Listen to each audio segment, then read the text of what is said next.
My name's Didier Pettinger. I'm a technical director with Holmes Consulting Group based in Christchurch, and I was the principal structural engineer for the retrofit and strengthening of what was the Commerce Building and is now Rehua, the Education and Human Development Department.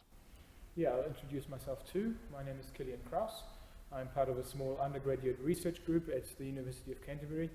I'm working for Quake Core, which is a Centre of Research Excellence working on earthquake research here at UC. And what are the things that you did in this part of the building to make sure it's safe?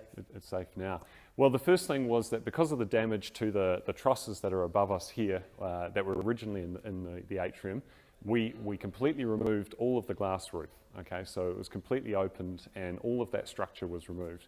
The only bits that remain from that, aside from the bridge over here and these two concrete stubs that support the new columns, that's all that remains. The rest was completely removed.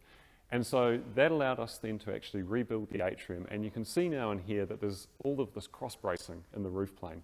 That cross bracing is taking all of the atrium load back to this corner over here. Right.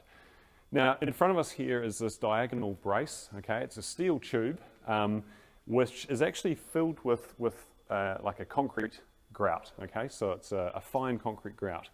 And buried inside of that concrete grout is a steel plate, and that steel plate is connected at each end.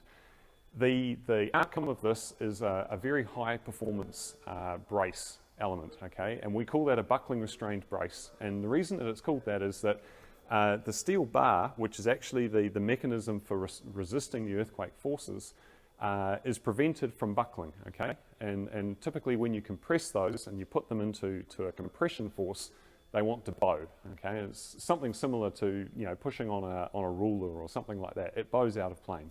So by creating this concrete-filled tube with a bar inside it, you now have a buckling restrained mechanism that can absorb the earthquake energy as the building starts to sway.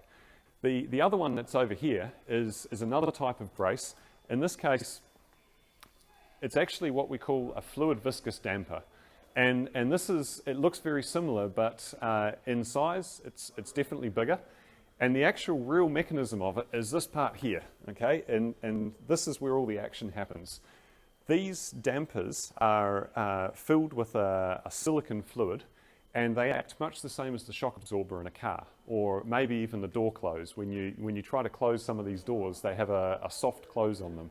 And you find that the harder you push that close, the harder it pushes back. And that's because it's got these types of fluid dampers in them. These are much more expensive than the buckling restrained braced frames, but they are much more efficient, and they're the sort of thing which you can reuse over and over again. How do these dampers dissipate the energy? So you can imagine that you've got a chamber inside of them which is filled with this silicon fluid, and there's basically a piston shaft which moves through that fluid, and it's got a big disc through it. And as it moves, it's forcing the fluid to move from one side to another. And so that action of forcing this very stiff fluid to move creates heat, and that heat is the means to dissipating the energy. And at this level, down at ground floor, it's not a particularly big amount of movement. We only have to accommodate maybe 100 millimetres of movement at absolute most.